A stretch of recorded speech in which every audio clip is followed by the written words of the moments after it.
Hello and again, and welcome to episode 154 of SDGC for Thursday, July 11th.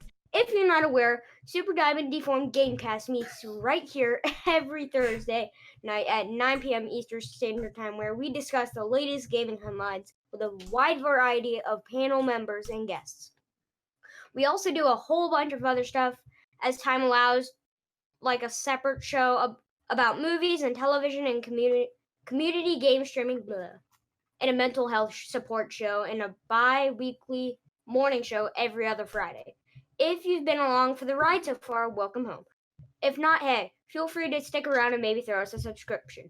Every single podcast is archived in the next day or on our YouTube channel for those who like to watch. And you can find us on all major podcast services for those who like to listen. Yeah, you nailed it, little dude. You're a rock star. Man. Did it. You did it. Yeah. How does it feel to be the best John?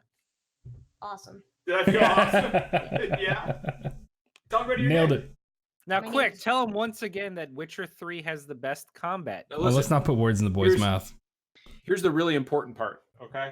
Here's the most important part about this. Who is the handsomest dad in the entire United States of America? Oh, I'm gonna kick you, John. It's actually me, which is weird because I'm not a dad yet. You're not even a dad. But you're a Who's the daddy. handsomest dad? You. That's I can't say that. see, you heard it here first. I You can't. heard He it here doesn't get first. it. That's the correct answer. All right. So, Jaden, do you have anything you want to say before we log off here and let the boys handle it? This is your chance. This is your platform, man. This is it. Like, if you want to say something to the world is watching. Now is the man. You're time. listening Wait. live right now. Dab- If there's anything you want to say, this is the time. Dab on your amazing. dad so fast. He's Just my dab son. on He is indeed my son. He's amazing. him. Oh, I'm amazing. you All are. right, everybody. amazing. Have a good night. Way to Enjoy the go. podcast. Bye. All right, they're gonna struggle. There we go. Welcome to Super Deformed Gamescast, everybody. Finn, you're now the host. Now that we've lost Mini John, so Wait, take us me? away, No. big guy. Yeah, No, not this is you. your show. Okay, I guess I got it. I absconded because this was Little John's time. Yeah, That's Finn- true. Derek, you can say fuck I guess now. I'll just be. I can't say fuck now. It was hard to hold that in. Welcome to Super Deformed Gamescast, everybody. I am Derek, and I'm joined by It's like some we're of in my. third grade all over. I know some of my bestest buds and fellow pod mates. Finn, how you doing, bud? You're doing all right, my friend. Yeah, you sounding crisp. Oh, And looking beautiful, looking daddy. Oh, Justin, what's going on, man? I know your camera's giving you a little trouble, but Yeah, my camera's been kind of messy, but I'm pretty good otherwise. yeah. Well, you know what? As long as the mic continues to work, cameras are secondary. Brandon, what's going on, my man? Hey, man. Hey. I know you have been playing the hell out of some Final Fantasy 14, and you're gonna tell us all about it in a minute here. Yeah. I've been playing a lot. Yeah. a lot. Yeah. Jeff, what's going on, man? I just pounded back a big steak stir fry in like 3 minutes flat, and then Yo! shot half a can of Coke. So I got the rumblies. What a I'm good. legend! Yo. Anyway, If welcome. I have an unexplained absence halfway through the show, Yeah. don't worry, I'm fine. he's not fine. He's dying. So tonight, this has been kind of a slow news week, which gives us a great opportunity for a fun show. That July Um, slump. Yeah, you know what? We figured we'd start with kind of just we want to bring back at the beginning of the show just talking about games and not news. So I wanted to ask everybody what they've been playing recently. And Brandon, you get to go first, man, because we know what you grinding away at. Yeah, so I guess John got me back into Final Fantasy 14. I've mentioned it a bit, but the progress I made has just been crazy. Like I hit level 70. So I've been playing for a month. I just made a new character. I hit level 70 today. I'm almost done with Stormbringers, and so already moving on to Shadow. What is it? Already Shadowbringers? almost done with Stormbringer? Shadow. Stormbringers? I can't keep the names straight. It's Stormblood and Shadowbringers. Yeah. Yeah, Which, Shadowbringers is the new one. you're Yeah. almost done with the one before this, and you're about to hit the content for the new game. You have Exactly. burned through it, and you're playing Black Mage, right? Yeah. Man, Almost turned into Black some Mage. of some of them screenshots you're posting, like, nukes for days. Are you a big MMO guy, Brandon? Like, have you played a lot of other Absolutely ones? not. I tried to get into FF11 in 2004, and then I played WoW for a few years in vanilla WoW. But I More didn't than me. really even I didn't like WoW. Like I don't have fond memories of it. I played like every MMO up to level 20 in WoW, but that was like vanilla when it first came out. But yeah, I don't know. I have trouble getting into them. Well, Jeff, what have you been playing recently? Funny enough, I got suckered in by the timeline. I'm playing Final Fantasy 14. This is like my 4th time playing. I've played it off and on since the launch of like the good version. I get to level 20, burn out, quit for 2 years, come back, try to resume my character, can't remember what the fuck I'm doing, where I'm going, how my inventory works, what any of my items are. So then I restart a new character and just go through the same cycle. The first 15 levels are just like icon overload. Everywhere you go is just a It's pretty bajillion. overwhelming, but like the game does a good job of like easing you into things. Like I played Star Wars Galaxies and dabbled in it. Wow, but I am far from an MMO guy. I don't know what any of the terms. When I see people typing in chat, I have no idea what the hell they're talking about. But I've learned a lot in the last month. So. yeah, the game's really accessible. It does a good job easing you into it. Maybe a little too good. Like I've heard it takes a long time to ramp up, but I'm gonna try and commit myself this time because I've been bouncing around. I got through like 70% of Days Gone and then took a week off, and I was just like, I just don't feel like booting this up anymore. So I played like an hour of Half-Life, 3 hours of Max Payne 3. Oh man, I must play like 7 different games. So I'm hoping to settle into 14 for a little bit here. You started Symphony of the Night the other day. That was fun to watch. So I am not quitting on that one. That's my game. When Christine goes to the gym, I'm gonna hop on and stream that for an hour, and it's like an 8-hour game, so that shouldn't be an issue. Is it only 8 hours? I feel like it was longer than that, but it's been a while, so. Am I How the long to only beat? person? Says like 8 to 9 hours. It's not that long. Oh. If you're just kind of mainlining it, so. Finn, you were saying? No, I'm saying, am I the only person that played Final Fantasy 14 when the bad version launched? I think so. I think you're the one person You're ever. literally the only person. I was there day one, and I remember and this was coming from a guy that hardcore played 11 for like 3 solid years. My Link shell was very dedicated, and then I was so excited for 14. And it was so bad, guys. Like there was not enough hyperbole to perfectly encapsulate I remember how bad 14 the was. performance was really bad. Like I remember it just like running like ass. Yeah, and it just, oh my god, like. Interface And then I was remember the whole Realm Reborn, and no one expected anything from that because since when was an MMO ever able to like survive that level of failure? I've never heard of it. Like holy crap! Most games, period, don't survive that. And not only did it survive, it is thriving. Every expansion is somehow better than the last, and it has ended up with one of the best actual plot lines of any Final Fantasy game, and it's mind-boggling to me. And I think the best part about it is that they actually turned the failure of the original 14 into lore in the game. That's the best part. They just reference, it's a canonical failure, and the entire world gets wiped clean. We blew it. And it's part of the fucking story. We fucked it, lads. We can't come back from this. We gotta hit the reset button. That I think is the best part about Final Fantasy 14 is that they took their failure and turned it into a plot moment and made it work. It was amazing. I don't know. Yeah, when I started playing the game, I went on YouTube and like looked up like the last 10 minutes of the 1.0 before they took the servers off, and it's just like 100 people standing on a cliff just looking at like the calamity incoming about to destroy the whole world. It's so cool. Yeah, it's pretty neat. I'm just saying that is a now I have to go look that up. You really should. I think I might have seen it before, but maybe long, like years. So Finn, can I correctly assume you've been playing Final Fantasy 14 as well? Yes and no. I haven't met up with any of you guys yet, like any of them, because I took my Final Fantasy 14 character from long ago back in the original, because I haven't played since the original baseline of Realm Reborn. Gotcha. And so I still had my level like 31 paladin, and I just paid for a server transfer, and I'm now with everybody, and I've been like popping in and out, but I haven't like met anyone yet. I just haven't had time yet. It's crazy how much 1.0 looks like 11. It really, yes, 100%. but I've just been playing, like, I haven't had much time with my new job right now, so I've been playing shorter games, and I've been going through both of these actually. The Batman Telltale games, because I've just been Yo. I've been having a hankering for him, and just a little sadness about the death of Telltale, and I figure I don't know how much time I have left to play these games before the extra episodes are removed from digital storefronts, because even if you buy them physically, you still have to download the different episodes. Don't you So- love 2019? Oh, see, that part made me sad. I'm so glad I'm playing them now while I still can, because I just finished the first one and I'm on chapter 2 of the second one. And I, as a longtime comic book nerd, I love what they've done with the Batman story and their takes on the characters and the twists. Like, the first game had a swerve I was not expecting. It plays and reads like one of the best DC Elseworlds tales. It's just so good. Now you make me need to get into this. You should. They're real good. Real good.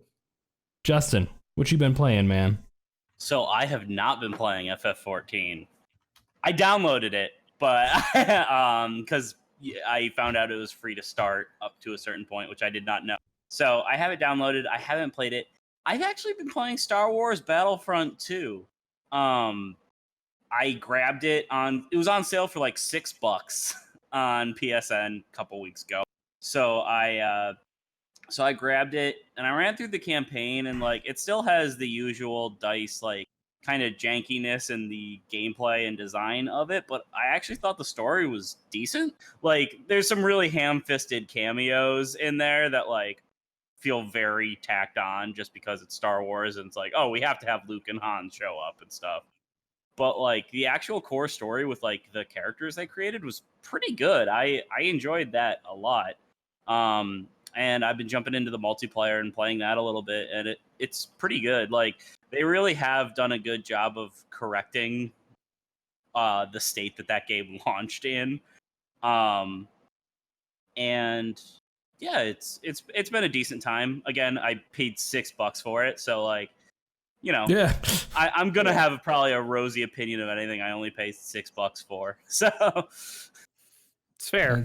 That's look, I mean, you know, my thought process is if you pay $6 and you get like a good 2 hours of time out of it before you get bored, you've done all right for yourself. Yeah. You know, like if you get to experiment with it and don't feel like you totally wasted an afternoon, it's worth it. So I guess as far as I go, I've been juggling games like a motherfucker. I am trying to finish Valkyria Chronicles 4. Nice.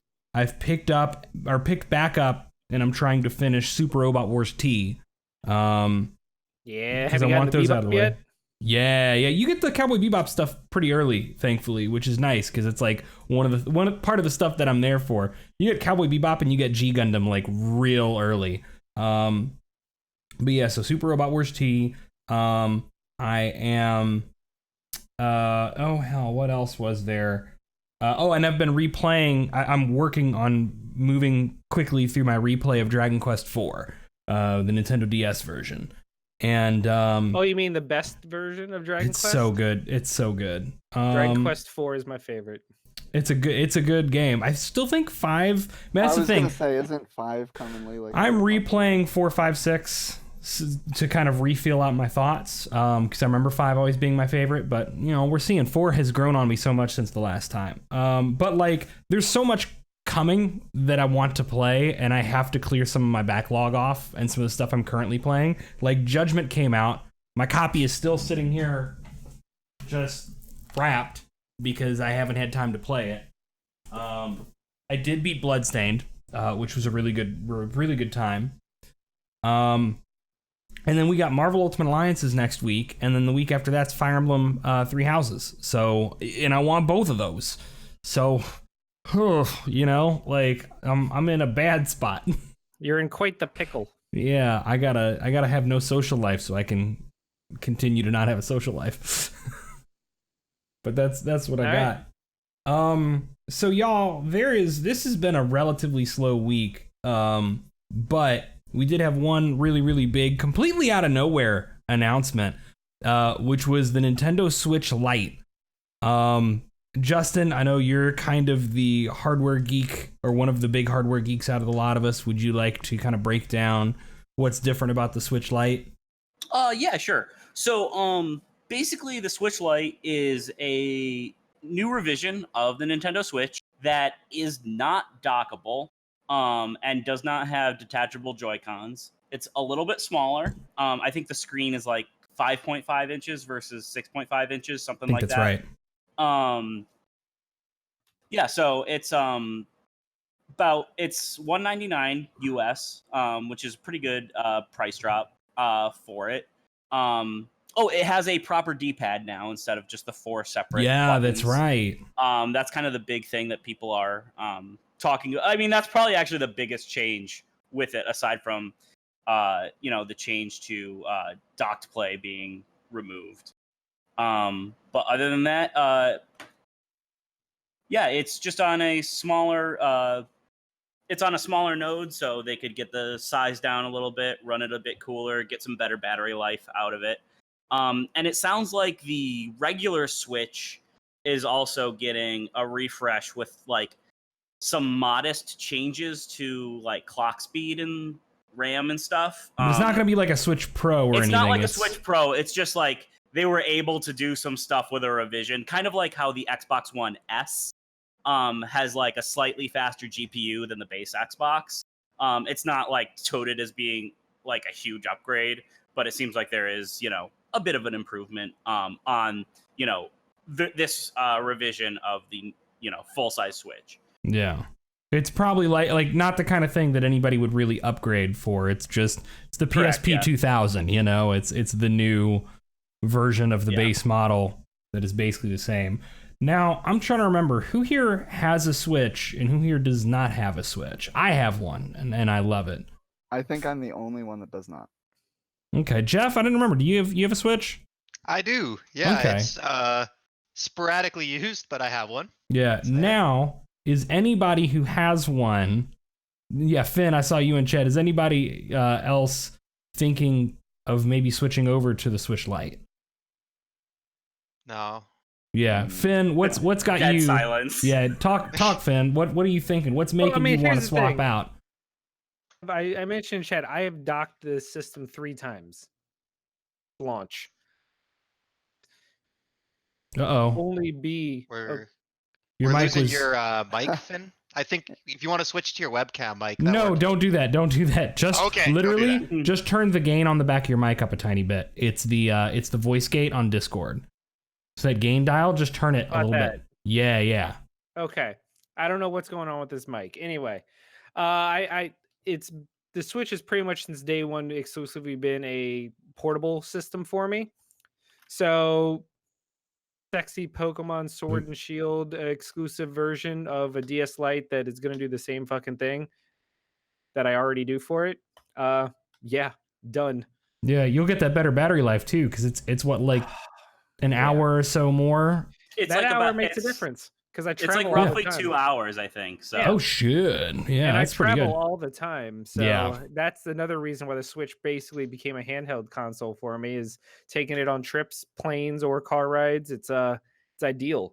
I don't even pack the dock. I just take the console with me as a portable game, and I don't ever really notice any downside to resolution or frame rate or whatever. I know people talk about that. I'm like, whatever. I'm playing my game. I don't even care. It's a 7-inch screen. It's not on a big TV, like, So I've never cared. I've always been I am very excited for it. I think the price point's nice. I think it's going to sell like gangbusters.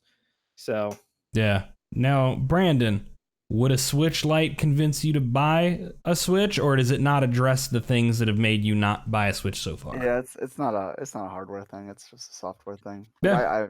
I haven't been into Nintendo games since I was a kid, really. Yeah. Well, you look at a lot of the stuff that you're into too. Like you like a lot of the online shooters. You like stuff like, I mean, you've been playing Final Fantasy 14 for how long? You were playing a lot of Apex before that. Like, Yeah, you know, PC is all I need, honestly. you're a big PC boy. And then I need a Yeah. PS4 for Final Fantasy 7. I have that. Yeah. So, with all of this, basically came some confirmation. There was, I don't remember the guy's name, but like basically we know through some data mining that these are the two revisions coming up. There is no, at least not in the immediate future, no Pro version, no Switch Plus or Switch 2 or console-only version of the Switch. We're getting a refresh to the base model. We're getting the handheld-only version. Yep. How do y'all feel? Do y'all feel like it's a good move for Nintendo to hold off on doing like a powered-up version or successor, or do you think that it's a mistake? Do you think it's too soon to tell? Justin, you got your hand up. You go first. Yeah, so like I know I'm somebody that I never like revisions that take out a lot of features, which the Switch Lite does. Especially since there's some key things that I associate with the Switch branding. I understand the name has to be the same just to make it clear. Yeah, It's like, let's hey, put a like pin in same that game. because I think that's something we should definitely get to. Is those downsides, but continue. Yeah, but I think the Lite is a very smart move. I think especially with Pokemon launching this year, it's going to be a huge thing for a lot of especially kids and holiday presents and stuff. I think it's going to be really good for like the people that are just going to use it for Pokemon or other very handheld focused things. And in regards to like a Switch Pro or a Switch Plus, I'd rather them maybe have a shorter time before like a full on Switch 2 instead of trying to do like a mid-gen refresh kind of thing, because the Switch is already kind of at a strange, power level in comparison to the other consoles, and it's currently getting some ports, but once like PS5, Xbox Scarlet hit, they'll probably want to, at least get it up to like a similar, ratio, so that they can still be getting some of those ports. So I think like a Switch Pro probably wouldn't be enough to get it there.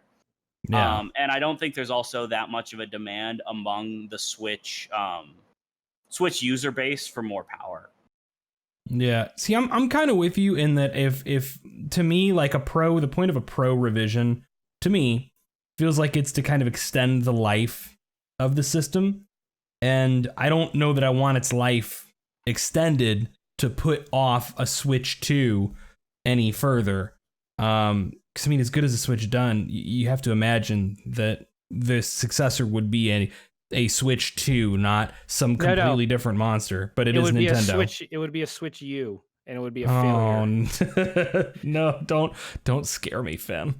Switch U, baby, count it. Does anybody else feel differently from that? Do they feel like it might have been smarter to have a Pro model in the works? I mean, I'm sure we wouldn't have gotten it this year, but No, I don't think so. Like a Pro model, what are the reasons you would do a Pro model, right? One is or release more powerful hardware. One is, say, you want third-party ports that the current versions cannot handle, but they're not going to split the base like that. They're not going to release a new, more powerful version of Switch that gets games that the other ones don't. Like I know they did the new 3DS and it had like a couple of exclusives like Xenoblade Chronicles, but you think at that point just go all the way. Yeah, like just go to a new console, like Justin said. So I just like that's one reason you do it, and I don't see them doing that. And then otherwise, for their own first party stuff, like they all look and run great. Like you said, that user base does not care about 4K. They do not care about like playing stuff at 140 hertz. Like they're perfectly happy with the games that they're getting, and I think the focus should be on driving the price down and getting some of those lower tier markets in, and like the Switch Lite, opening that up to different audiences rather than trying to push it as like an elite or premium product. I mean, there is an audience for that, but I don't think that's Nintendo's strength, and I think they know it. Yeah. I mean, I guess if you look at what the Switch has been doing, it's been blowing up in Japan especially, which is always kind of a stronghold for Nintendo. But that handheld capability is really what's attracted a lot of the Japanese market. So I guess the next question I have, and I don't know that I know the answer to this, so if anybody has a strong opinion, please chime in. But does a handheld only Switch help in that Japanese market? Which sounds like a silly question, but like, would it actually cause it to do better than the Switch currently already is? Or do we think it's maybe just a way to maintain momentum? Like, I don't know. I'm of multiple minds on that.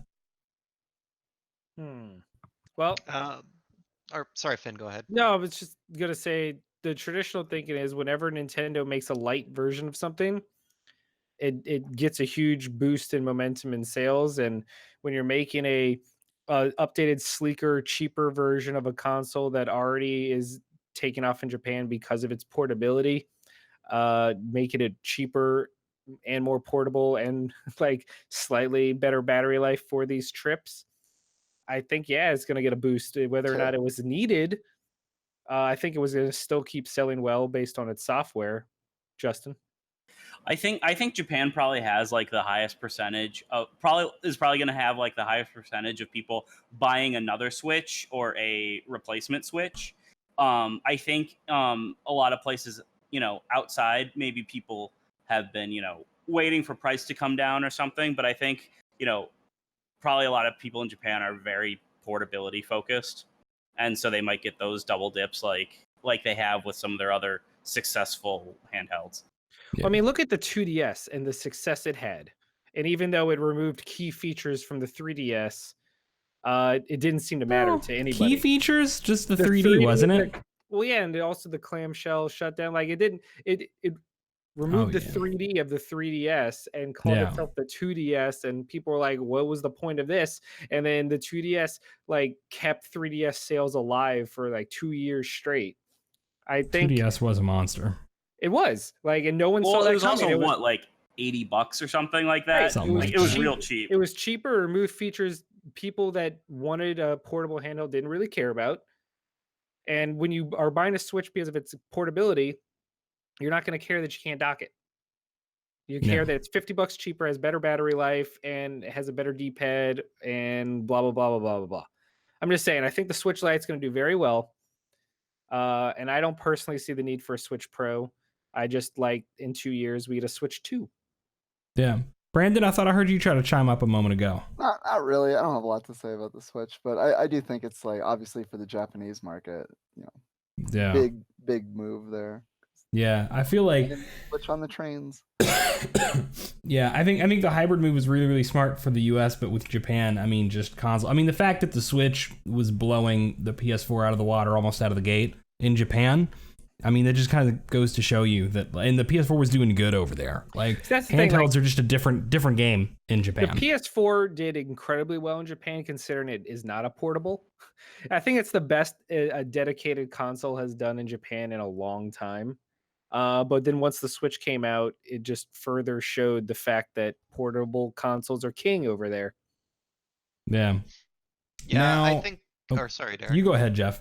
No, I was gonna say I agree with everything you guys have said, and my initial reaction was, like some other people, I was like, well, if you can't dock it, if you can't switch, then it's not really a Switch. Like, that to me is such a core concept of the game and why it's been, or of the system, and why it's been so popular, is just that freedom to play anywhere, any way you want, all the different control styles on a TV, handheld. But I think what I've come around to is that this isn't a Switch. The Switch is now the brand. The Switch is the modern Nintendo ecosystem, and this Switch Lite is the 3DS. This is the handheld portion of that, but it's still a Switch, so they can streamline all their development studios and just focus on making games for one platform. But in terms of hardware, I think we should really view this as more of a 3DS than a Switch. Yeah, I saw. I don't remember who it was on Twitter. It was one of the major games writers that I follow, and I wish I could remember who, so I could attribute this to them. But they were talking about how their first thought was how it's weird to call it a Switch when it doesn't dock, it doesn't switch. It's just handheld. But then thinking about the problems you get into if you call it something that's not a Switch, but still try to communicate that it plays Switch games, like, then you're trying to say, oh, this is a device with no games of its own and all it does is play Switch games, then is it not just a Switch like subset? And there's almost no way to communicate this device that doesn't come with like an asterisk on it. You know what I mean? Yeah, the Switch is the brand. Yeah. Switch Lite is a version of the Switch that has lighter features. Yeah. Now, the Switch Lite is not going to be able to play every single Switch game because it only works in handheld mode. So no docked mode and no tabletop mode. And there are some games and a lot of functionality that only works. Like, you can't play Mario Party at all in handheld My understanding mode. was you could pair Joy-Cons with it. Has that been confirmed? Because I thought that it was no external controllers. This is what I read, like, when it was announced. I haven't read any follow-up articles. Obviously, there's always kind of miscommunication. Let me do a double check real Don't quote me on that. quick. That was my understanding, because that would be, like, crazy. And all you have to do is make sure that the packaging says only compatible with a Nintendo Switch, like the way Xenoblade Chronicles 3D did. Okay, it does appear, at least according to IGN, because they were the first thing that popped up when I Google searched for this, that you could play it you can pair external Joy-Cons with it, you can prop it up on something, and you can play it in tabletop mode. So, are there any docked exclusive games? I don't think so. There's handheld exclusive games like Severed, which was originally a Vita game because it has like touchscreen combat. Yeah. But I don't think there's anything that you could only play in docked mode, to Yeah. my knowledge. Now, there's stuff that I don't think I could really imagine enjoying in tabletop mode, like, do you really want to play Smash Brothers multiplayer in tabletop mode? Like, Smash Brothers in handheld mode. The one thing that I think the biggest thing is Labo. Is that Labo will not work all with the Switch Lite. Like, I think that's like the biggest thing. And then the only other thing is like some other like 1-2 switch. I think it's Labo. Is it Labo or Labo? Oh. I've never heard it pronounced out loud, actually. I think it's Labo. I think if Labo was a smash hit, like runaway success like Nintendo was hoping, it'd be a different story. It's been a lukewarm reception, so I don't think anyone's crying over the inability to play Labo on their system. Yeah. It feels like I don't think people are too up.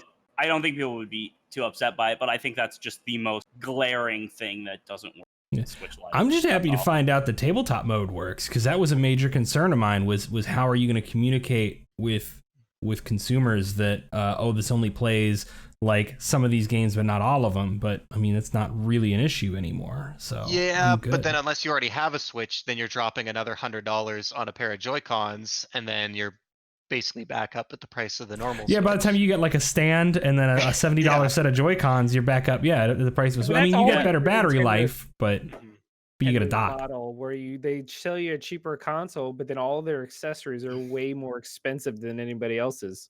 Yeah. Hang on, Brandon, you got something? Nah.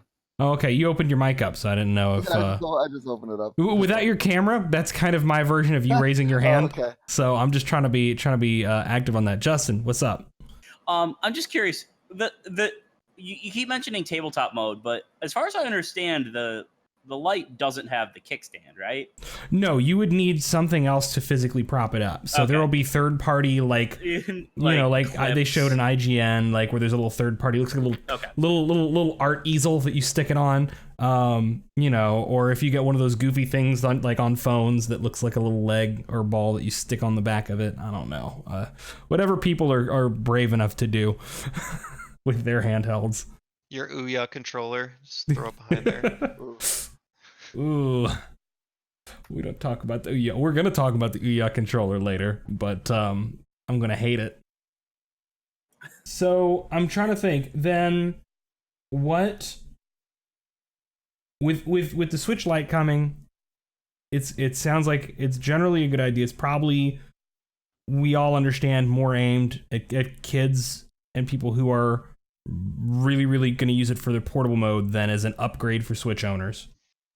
Correct. How long off would you guys, we kind of touched on like no Switch Pro, maybe we'd rather see it move to a Switch successor.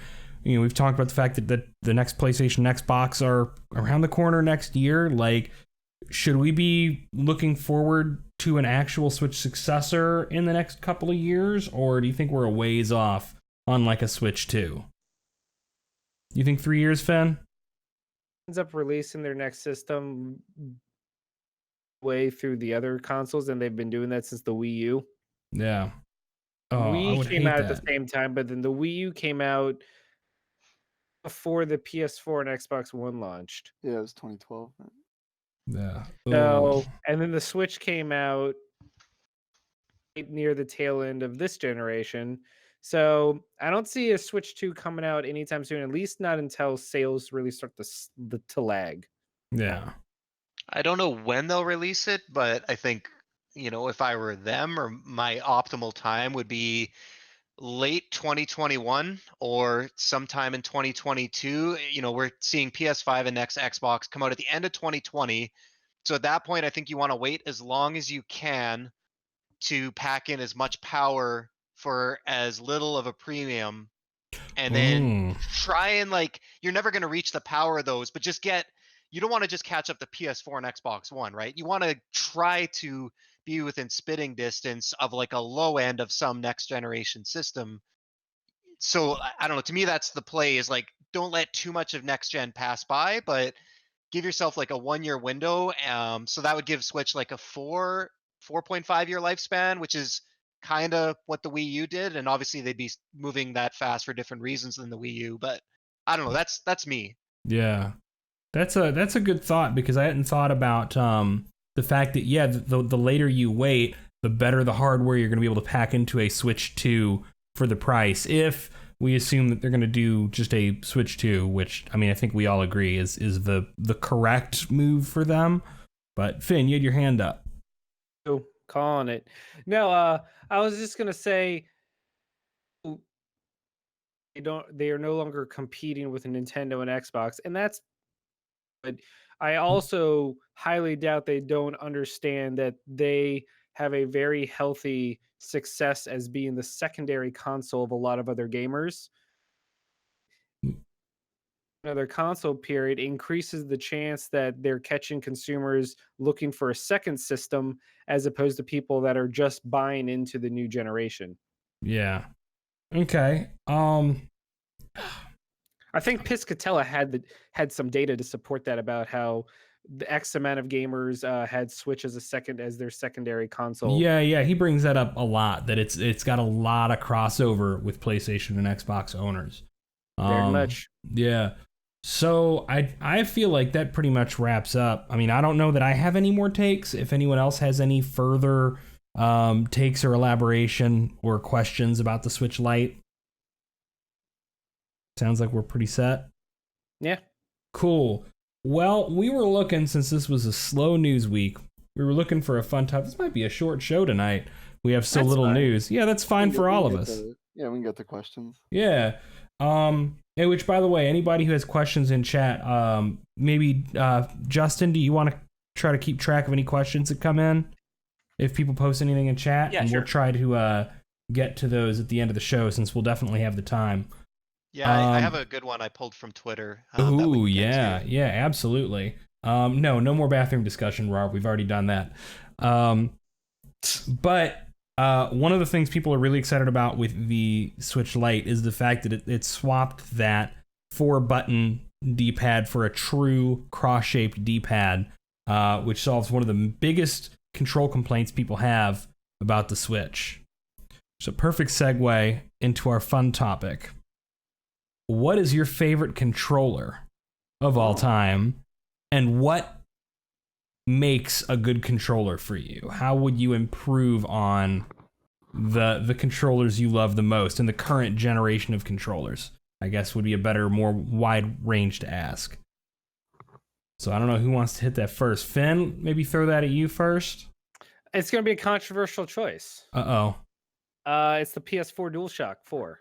That is a controversial choice. I Why would you say understand. something so bold? Starting strong. I love that controller, man. I know people with bigger hands have issues, and that's fine. I'm not invalidating them. I got But for Sasquatch me, hands. it fits incredibly well. I will never not love any moment where a game uses the speaker on the controller as an extra like little level of immersion. I liked it in Grand Theft Auto. You could hear the cop sirens when they're chasing you. Yeah. And most recently, Days Gone, whenever you got the audio recordings, it would play through your controller. I remember the first game I played that utilized it was Infamous Second Son. Yeah. At least the first time I remember it being utilized. Battery life isn't great on it, but that doesn't bother me because at the end of every night, I just leave it charging, and then it's never an issue for me. But I love that. I love the touchscreen. I love the dedicated share button that Switch improved on. But having it there on the controller was such a game changer back in 2013. Yeah. It really And was. the controller is filled with like unnecessary things, but little touches I love. The Like light bar. I love the light bar and I how hate the light in bar. certain games it changes color based on like your health or who you're attacking, or if you're playing a multiplayer game, it changes based on what player you are. It's just dumb little touches that developers can choose to do or not that I always really appreciate. The D-pad is amazing. The DualShock has always had a good D-pad for me, especially when you play 2D platforming, action games, stuff like that.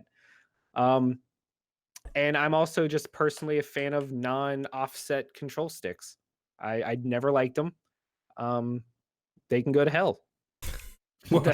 You're like, this isn't spicy enough. Let's ratchet up the Scoville units on this take a little bit. And I think maybe if I was a bigger first-person shooter fan, I might find the love of the Xbox controller people always love. But I think specifically for me on the Xbox One controller, the shoulder buttons are super mushy, and I hate a little them. bit. Hate them. I don't think either controller matters for first-person shooters either. They're the same to me. Brandon, what's your favorite? What's your preferred? By far, the Dreamcast controller. Yo, I absolutely really? love the way the cord comes out the bottom so that it rests in your lap and you have to like constantly shift and move it around while you're trying to play it. Then there's this huge hole. I'm joking. I hated it. I was like, that's a really unusual. I was with you. I was with you. I was not a fan of it. At first, you were like, "Oh, the way the cord comes out the bottom," and I was like, "Oh, I guess some people could prefer that." And it's like, so you can rest in your lap, and then you gotta adjust it around a lot. I was like, Anyway, that doesn't no, sound for reals, like. though, I guess either. I like simplicities. I would say either the DualShock 2 or the Super Nintendo controller. Oh, the PS2 one was great. Super Yeah. Nintendo's the so DualShock 2 is good. great. Yeah, and the Super Nintendo, it's nice and light. I mean, the Super Nintendo controller was the most improvement over the previous controller of any controller I think ever, because the NES was, that rectangular block that would angle into your palms, and I remember even as a kid they would sell these like plastic grips that you could put on the NES controller just because it was so naturally abrasive. Yeah. But All yeah, right. so anyway, the Super Nintendo controller. I got one to bring up though, Brandon. What about Nintendo 64 to GameCube? Where do we consider that leap? I'm not a GameCube controller fan because of the C stick Yeah. and stuff like that. I don't. Yeah, no, it's not. I can feel that. That was more like of the a weird rag at feel the like- N64, but The Melee fans were just like they I loved it because they understand. grew to love it, Yeah. but the GameCube controller was not a great. Yeah, like for controller. me, I had a GameCube, an Xbox, and a PS2. So like I only used the GameCube to play exclusive games because I would rather I wasn't gonna buy Tony Hawk on the GameCube. You know what I mean? Like I'm gonna buy Yeah. that on PS2 and play with the DualShock. I feel like if there was a Switch Pro controller, like built like the Pro controller that plugged into a GameCube controller adapter, that was just a wired like that would probably catch on real well at tournaments. But like the wired plug as a former TO, like it's such a pain dealing with wireless controllers at tournaments. That's probably more than anything why that's stuck around. So yeah, but DualShock 2 and the Super Nintendo, that's good choices, man. That's good choices. Jeff, favorite controllers? Oh man, this is a tough one. So for me, you said we wanted to talk about what makes a good controller too, and I have to talk about that in my decision. Yeah. For me, there's a few things. There's battery life, Because I mean, all my favorite controllers are going to be wireless now. I was fine with wired controllers 20 years ago. I can't go back to wired. So it's got to be wireless. It's got to have good battery life. Ergonomics are super important as someone that's had a lot of tendon and joint issues the last couple of years. I just cannot, like, I respect the Super Nintendo controller. I cannot use that for more than 10 minutes. So I need something that fills my palms, something meaty. So it's down to the DualShock 4, the Xbox One, and for reasons I'm about to describe, the Wii U Pro controller, which is criminally underrated. The Wii U Pro Yes, it controller is. has like 50 hours of battery life. The button placements are perfect. The D-pad is The good. button placement was my problem with it though, because I bought it specifically for Bayonetta 2, and I just could not get used to it after being like used to playing Bayonetta on a 360 controller. It was a little weird having the offset. Has any other controller ever done that where the face threw me buttons off were so down there? badly. Like, No, I beat Bayonetta 2, and I still wasn't used to The Yes. symmetrical sticks are at the top of the controller. And maybe buttons underneath. maybe this is just like a personal, maybe I have odd deformed hands, but when I when I put a controller, my thumb's default position, the top of my thumb is at the top of the controller. To use analog sticks on the DualShock 4 at the bottom, I have to actually pull them down, and then when I start getting in there, they get a little crampy and a little bendy. But the Wii U Pro, like, they just sit nicely at the top of that pad. And I have no issue just dropping down to hit those face buttons. But it's built like shit. It's creaky. The buttons actually rattled around on me when I would even move it. So it's out. So the DualShock 4, I love the light. I love the stupid light. Everyone hates it. It's a flashlight for me when I'm in my basement and all the lights are off and I need to go to the bathroom. I love it. It flashes red when I'm about to die, which is all the time. The only thing is the battery life. It's fine for me. I don't do like 10-hour binges, so it lasts me 3 or 4 days before I have to charge it, and I can just plug it in because it has a built-in battery.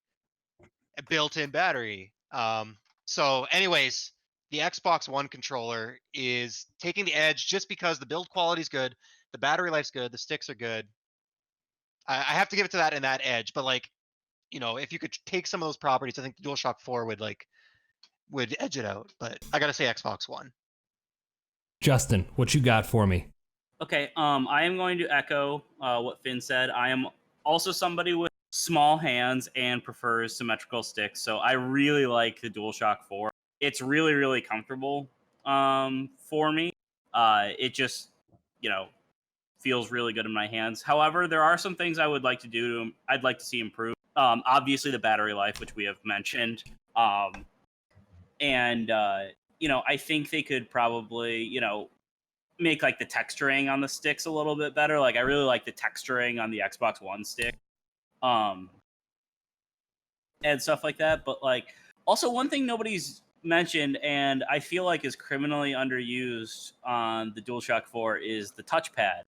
I think it's really cool. It's the world map button. Yeah, it's used just as a big It's button. the select button. And some games have let you use it for like quick inventory stuff. Like Far Cry 4, you could use it and you just put your thumb on and spun the wheel for the for your quick inventory, and it was awesome. And they actually took it out in like Far Cry 5 and stuff, which really bummed me out because it felt really good. It was really fast. And I'd like to see that kind of thing used more because it felt very good. Hang on, let me grab this baby that wants my attention. So, I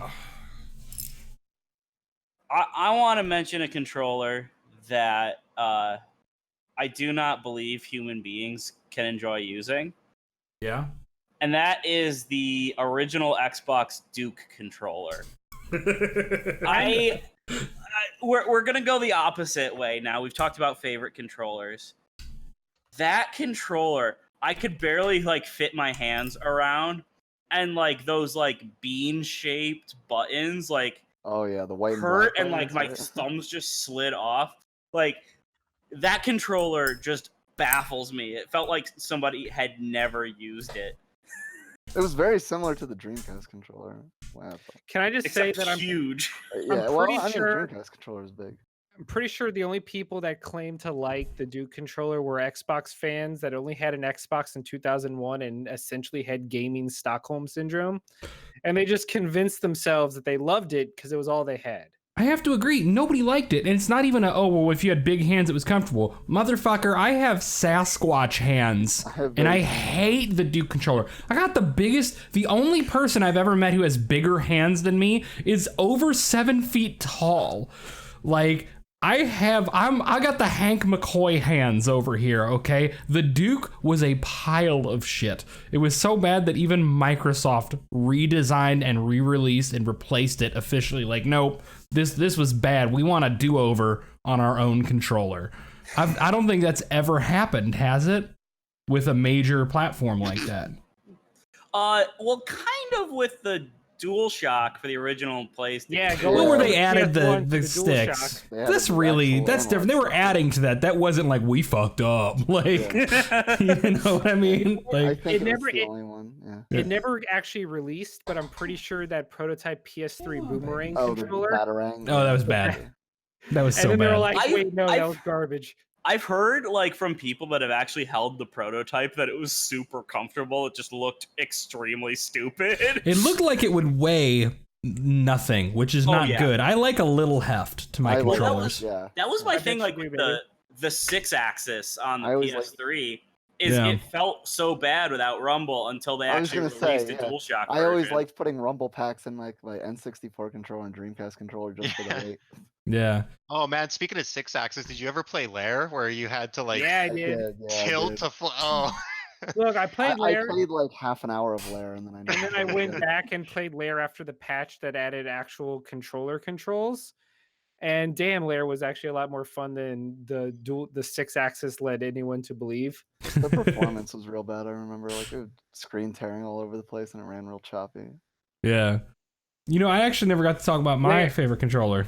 Oh, Okay. I'm sorry. No, it's good. I do want to get into more terrible controllers because that's also fun. Because Um, I just there was silence and I wanted. Yeah, to sorry. fill I it. got dog, which she's also kind of like wants attention, but she's gonna have to wait. So I'm actually with Jeff in a lot of things. Like I like my ergonomics, I like my battery life, I like my heft. The Xbox One controller is in most ways my favorite controller I've ever held. It is extremely comfortable in my hands. I love the control sticks. I do agree with you, Finn, that I wish the triggers had a little bit more resistance to them and maybe a little more click at the end. I've heard the Elite is way better for that, but like it's also a stupidly expensive controller, so no. I do like the option to use it wired or wireless is kind of nice.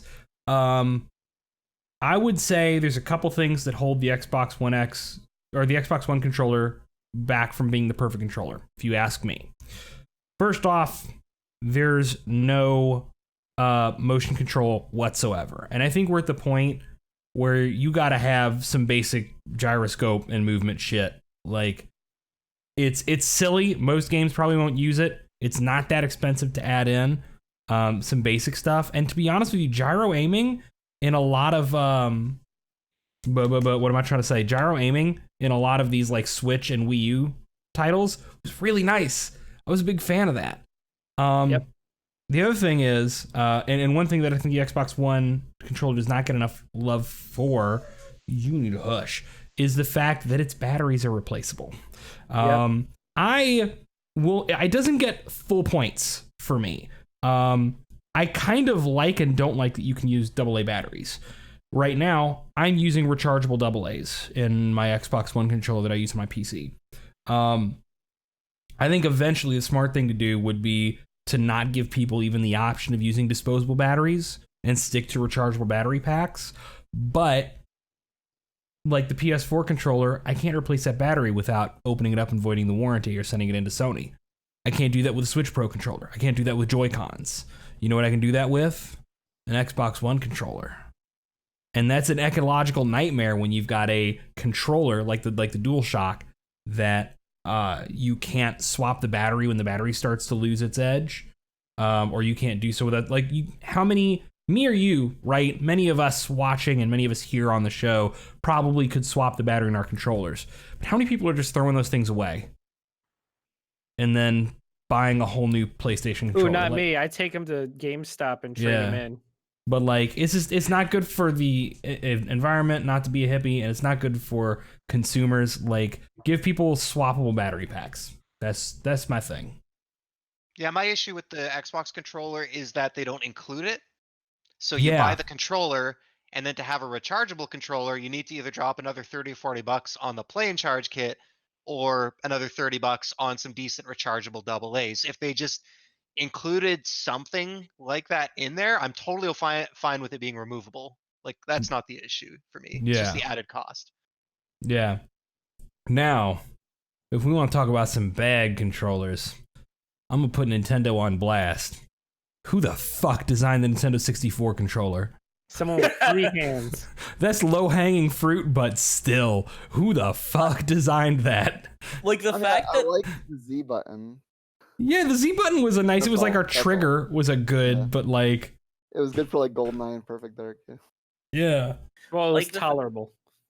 the fact that people still debate how to hold the N64 controller, Yeah, that's like, disgusting. like I think that speaks volumes about how bad the controller is, because it's like you can hold it on the sides, that way you can almost hit all the buttons, or you can hold the stick and then one hand where the buttons are, like, still half the controller is not being used. I the first time I ever saw somebody, and this was as a kid, mind you, but that I saw somebody holding an 64 controller with like one hand on the right side and then the other hand like splayed across Yeah, to hit the shoulder and the D-pad and the stick, and I was like, oh no, maybe this is bad. Even as a Nintendo fan kid. I would love to share how you held the N64 controller, because I feel like mine is unique. Oh, If only we could see. Jeff, yeah, this is you why do you tell, have Jeff. hand So issues. imagine if you will, like the N64 controller, or just hold a regular controller in your hand. So the N64 was my first real gaming console. I had no experience with an analog stick. For some reason, I physically did not have the dexterity with my left thumb to use the analog stick. I had no accuracy with it. So I had to have my right thumb on the analog stick, Oh no. and then I had to cross over my left hand to the right of my right hand and have it Oh, on no. like the C buttons. Oh no! Wait, C Yeah. buttons with your left hand? Oh no! So I would control Instead the of your analog right stick with my thumb? right Oh, one, and my no. left fingers and palm were on the C buttons on the right side. Jeff, this Oh, is man. why This you is have how I hand played this problems. Shit, dude. What This the is hell? why your wrists are fucked up. Wow. You're playing Twister with your controller. Yeah. So I don't know. Eventually, I got a DualShock, and I guess I figured it out. But that was not a good time. Oh my god. That is beautiful. What are some other just miserable controllers? Yo, you know what? I'm gonna put Nintendo on blast again. Oh, hold on, wait. I got a better one. 'Cause Hit me. I grew up with a system nobody else had. I had a CDI. Oh no. What does a Philips CDI controller even look like? Yeah, I've got to look this it was- Is up. that You know the what one it that looks has like? like a full number a- pad? Yes, it's a television remote. Oh, It had what? a television remote with an analog stick. If you can Google, it had several. I got different it. controllers. Yeah. Oh my There god. was Look one. at this. It was an infrared controller, like a television remote, with an analog stick at the top, What? with buttons in a circular configuration around the analog stick. It's This insane. is one of the It was- worst things I've Oh, ever yeah, seen right? in my And life. You were meant to play action games with. Yeah.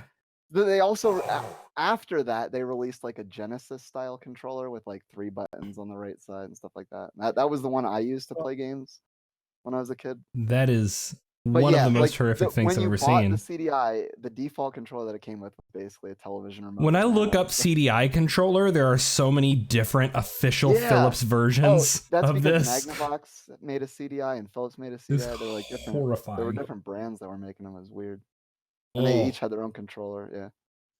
Finn. I've got a bad one. Ooh. And this is I don't know who actually remembers the 3DO. I remember. I know of its I've heard of it. existence. I've heard The of it. Yeah. Panasonic 3DO controller was like a like if you remember how shitty the Mad Catz third-party GameCube controllers were. Yeah. It's like if Mad Catz made a Sega Genesis controller Yeah. and it was just real. It was just a shitty Sega It Genesis looks cheap. controller. It was, and it didn't help that none of the games on 3DO were very good.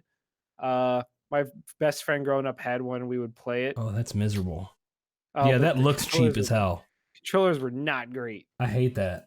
I hate that with every fiber of my being. It looks like the controller. I don't know if you're Googling it right now, but it looks like the did. controller that comes in those Chinese knockoff, like plug and play. Yes. games where it's like 100 plug and games in play one. It's the Genesis with the 800 games. 50 of them are Genesis games, and the other 750 are shareware. Like Yeah. The Justin same has game hand up. 4 different times. Justin. So, have any of you used a Jaguar controller? I don't even know. And guess what? We're getting introduced to another one. So, the Atari Jaguar, it was a legendary failure of a system. Oh! But that controller, one of my friends, dads, had gotten a Jaguar for some reason. Who was responsible for this? This was after it had already bombed. I think he got it at a garage sale or something. And I remember we tried to play Alien versus Predator, and we were looking at this thing, and I need to describe it for anybody that's listening. It has I've got it up on the screen. A circle D-pad, not one of the ones that is ridged or anything. It's just a circle, and then 3 buttons on a very sharp diagonal, Glowing red. and then here's the kicker: a full 1 to 9 number with a pad. star and pound symbol. You know what it looks cell like? phone keys. It looks like the kind of thing that a hacker would use in a hacking movie from the 90s. Like a cyberpunk hacker. Yeah, exactly. Yeah. They would strap it to its wrist. Combine that with a Nintendo Power Glove, and you've literally got a 90s hacker. I've managed to character. hack into the Federal Reserve. The other thing about it is the buttons, they did not feel good. They were sharp, plastic on plastic, forcing it. It was bad. Needless to say, we did not try to play with that Jaguar ever again. Oh, wow. All right, I got one last one, and I don't know if anyone else has any other good ones, but once again, I'm going to put Nintendo on blast. The Wii U gamepad. Yeah. The Wii U gamepad is the reason that system failed. It's not that it's necessarily super uncomfortable to hold, although it is weird placing your hands about 8 inches apart from each other to actually use it. I know there's some people who for example, using split Joy-Cons just in relaxed piece of shit mode, but enforcing that with the gamepad, bold choice. Wireless controller with an hour and a half long battery life. Bold choice. And also didn't it cost $150 or something? I don't think you could even buy a separate one. You couldn't buy a separate one, but if you needed a replacement, they were insane. They were. When I was at Nintendo. Okay, remember I worked for Nintendo during the Wii U era. One of the things I was taught in training about the Wii U to answer questions is if people ask if they can get a second controller, you say you don't need a second controller. If they ask whether or not what to do if their Wii U controller breaks, I was told to tell people or to advise people not to let their Wii U gamepad break. Just don't fuck it up. That sounds about right. Don't when fuck I had up. my Wii U, I was thinking all the time about I really need to be careful with this thing. It was if you're out in a store for some reason, right? You're not doing any kind of engineering, because I worked on displays and I did a lot of dealing more directly with store management. But if somebody asked me at a demo event, or if somebody happened to catch me and see that I had Nintendo on my shirt and ask a question and ask what to do if their gamepad broke, I was basically supposed to be oh, don't do that. Here's just another funny thing about the Wii U. I've literally never played a game on the Wii U because I don't know anybody that You've owns missed one, a couple of gems. But within a year, everything will be on the Switch. I mean, I we hope say that, so. but I'm still waiting on Pikmin 3, Xenoblade X, Tokyo Mirage Sessions, Mario 3D World. Mario 3D World was super I want a port good. of so bad. You All know, right, none of you have said Wonderful 101. Wonderful 101, exactly. Oh my god. Isn't Wonderful 101 confirmed for Wii U? Didn't they tease it for Switch? No, it's been teased, but they've never made it official. It was basically a fun, wouldn't this be But it's cool? basically official? It's kind of like It's Bravely been a Default. It's not V1. official, but it's been Okay. teased for a while. We want to do it, but No. we don't know if they're going to. Yeah, the Switch or the Wii U has some games that I think will die if they don't get ported to the Switch forever.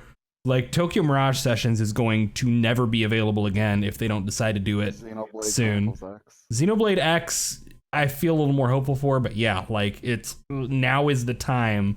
Like I worry about some of those games being lost Yeah. to time. Hey, if they ported Xenoblade to 3DS, they'll. No, it's Xenoblade cool. Chronicles We guys, we Yeah. can trust Nintendo to put it on the virtual console. Ah! Good night, everybody. Yeah, exactly. Derek just died. Like, I still remember when the idea of the virtual console was first announced, like, like 15 years ago. For like, when was it? When the Wii was coming out? yeah. And we're like, oh yeah, you're just gonna have this library of Nintendo games that you're just gonna carry with. You'll be able to get whatever you want. And you'll be able to play any Nintendo game on it. No, it never. It was. Nintendo Talk about needs to Mr. stick to this ARM architecture that they're using on the Switch so that they can build up a library and keep it moving forward. Because when you keep completely redesigning your architecture from the inside out with every single system, then your apps don't work across platforms. Like, and backwards compatibility, oh my god, don't get me started. Oh, I'm so glad I don't work at Nintendo anymore. I love you, Nintendo. I love my former coworkers, but I'm so glad to be gone. Oh my god. I'm having Before we PTSD. finish this on the topic of Nintendo, I want to say I don't know if it's a good controller or a bad controller, but a controller that works better than I feel like it should have is the Wii controller. Yeah, I kind of like the Wii remote. My only issue is like my arm gets a little tired if I have to play games for extended periods, like pointing and I waggling. played a But, like, lot of Rhythm Heaven Fever. That's where Yeah. you do the lazy piece of shit mode, like with a just rest them- nunchuck and a Wiimote, like yeah, and just rest it beside you, like playing game on couch.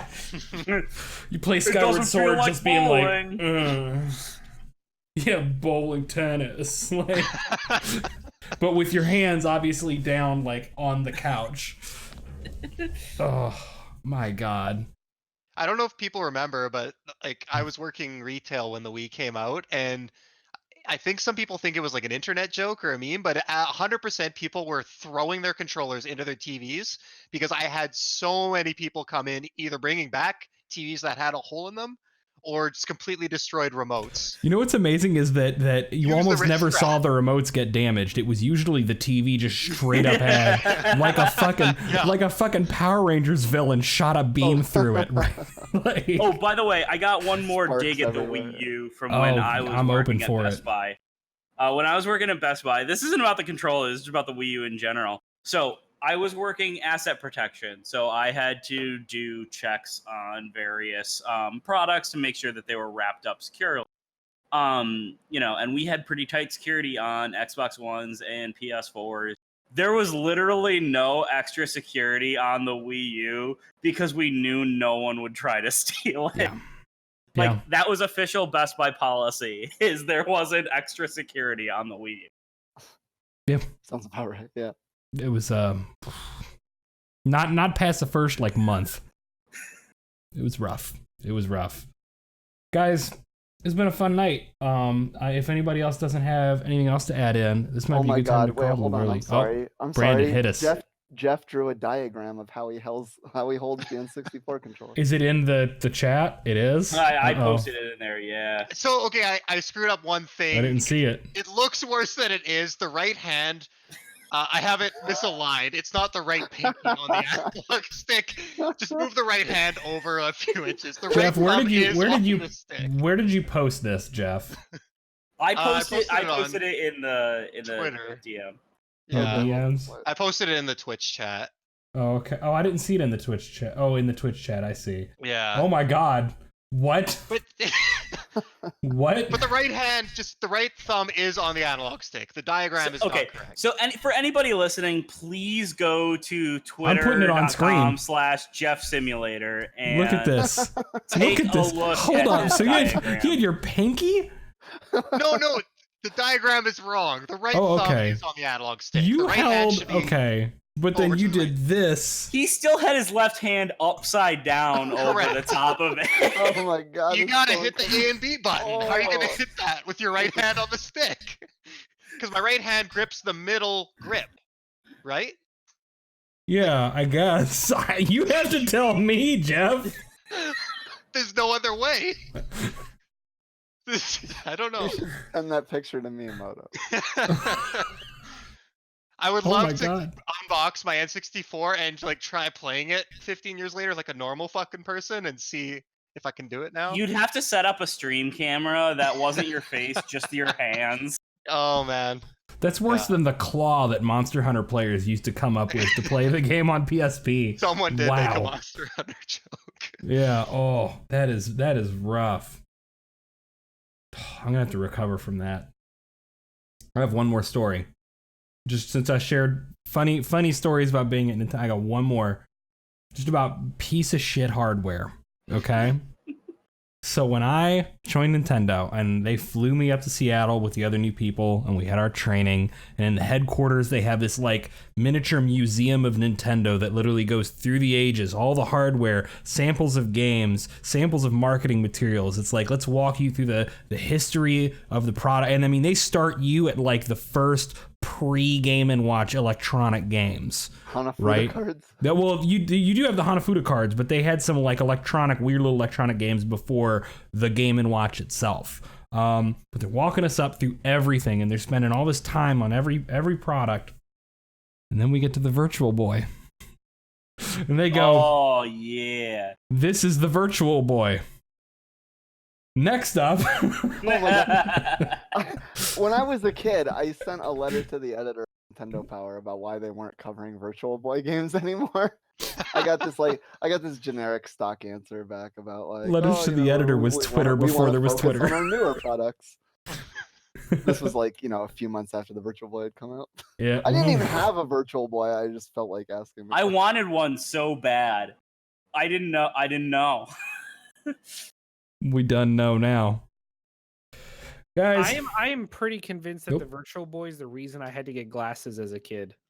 Probably. Didn't it mother wouldn't actually let me fuck get some one kids because up? she was worried Like- about my eyes. I mean, Oh the my only God. color was red. Yeah, that's not but I will good. say Mario Tennis and Wario were fucking dope. Yeah, staring into red for too long is not. It's probably not good for anybody. That's an interesting choice, but that's why it got one sentence. Do you remember the Tiger R Zone? It was like a headband thing. Yeah, that was Yeah. it was Also one that came red. down over your one eye. Yeah. It was like a scouter, like a Dragon Ball Z scout. Oh my god, I'm god. just looking at the picture of it. This is incredible. Yep. All I right. remember that from the Saturday morning cartoon recordings I had Yep. from my grandma would tape all the Saturday morning cartoons for me with commercials and everything if I didn't make it over there in time. And I remember the R Zone commercial was in like every single commercial break. Your grandma's so wholesome. I love it. My grandma's pretty awesome. Yeah. Yeah.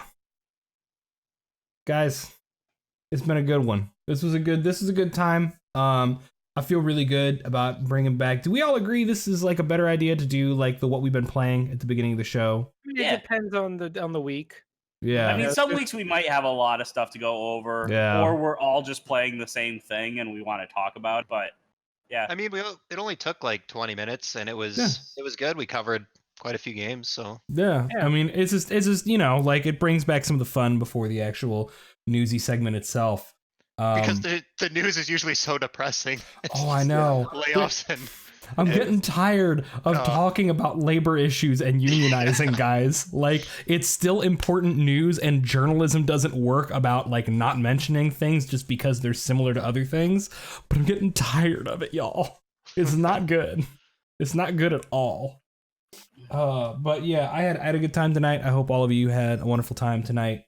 What housekeeping do we have?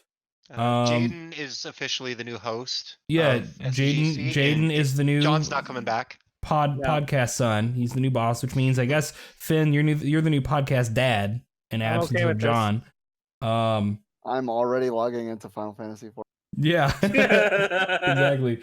Last little bits of housekeeping. We do have the SDGC morning show in the morning tomorrow. So it's tomorrow at 9 a.m. Eastern time is the usual, right? Yeah. And then that should be me, John, and Reb.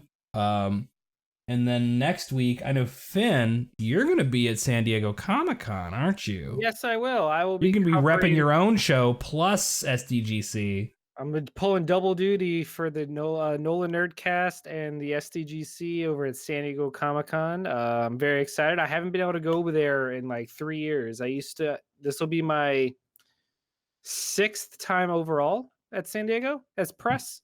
Yeah. But I will say what makes this year particularly special is it's the 50th anniversary. Oh, I didn't know that. And since San Diego is the original Comic-Con, it's kind of a big deal. It's like the 50th anniversary of this entire convention existence, like lifestyle as we know it. Yeah, and a lot of people are going to be looking at it because we got a lot of Marvel stuff this Comic-Con Marvel's for gonna sure. be huge. They skipped all of last year. Yeah. And now they're going to have a huge phase 4 blowout. We're going to get all of our first info. We'll probably get our first teaser trailers. Plus, gaming-wise, some Ultimate Alliance stuff and some Marvel's Avengers. They have an stuff. entire panel dedicated to Marvel gaming. They're going to be talking about Iron Man VR, Ultimate Alliance 3, and Avengers. It's always like what's crazy about San Diego is it's so big, it merges everything. It takes Anime Expo, PAX, and a Comic-Con and like mashes them all together. No matter what you love, San Diego has it for you. Yeah. It's just big on a level and a scale you've never seen. The thing is it's sprawling too. It doesn't even fit the convention center anymore. It now takes up like in any direction, like a 3-block radius. All the surrounding hotels are hosting things. So no matter where you go, it's absolutely incredible. My friend is coming with me as my cameraman. Awesome. We're gonna be doing some real cool stuff. Well, I'm glad you're getting to go. I'm glad you're going to at least partially rep SDGC while you're there. So obviously you won't be able to be on the show one way or another next week, but maybe a week after that we'll have you on. You can talk about your experiences at Comic-Con because I'm sure you're going to have some fun stuff to talk about. And I'll be going to that Godzilla anniversary thing for you guys. Oh, yes. Thank you. Please get some pictures. I'm so jealous. But I'm just going to take a bunch of pictures of me looking really nonplussed and just unimpressed. Just going to be looking at that Godzilla. Yeah. What is this? Godzilla? Like, whatever. I've seen tougher. Godzilla? He's not that big. King Kong could take him. He's smaller than he looks in the movies. Yeah. The only Godzilla I liked was the 2000 one with Matthew Broderick. Oh. All right. And with that, we have got to end the show. Wow. Thank you all for showing up. This is a good time. We'll see some of you in the morning for the morning show. We will see, hopefully, all of you next week. Guys, this is fun. Thank you guys, co-panelists, for being here. I always enjoy when I get to talk to you all. It's outside of the DMs. It's a good time. Yay. Yay. You kept the show on the rails, Derek. Yeah. So kudos. It's not always poetry. We don't always agree, but we do always keep it real. So until next time, be good to each other. Good night, everybody.